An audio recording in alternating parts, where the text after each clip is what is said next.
We're back again, Mapag Group. Let's go.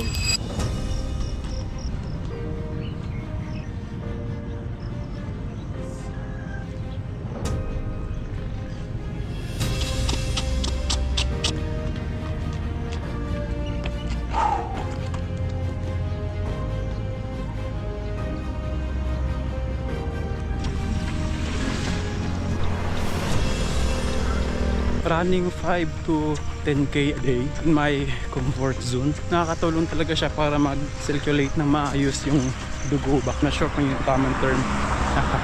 Ibang iba siya kumpara dun sa pakiramdam na wala kang ginawa sa umaga bago mo inumpisahan yung araw. Pero based sa experience ko, sa comfort zone na talaga.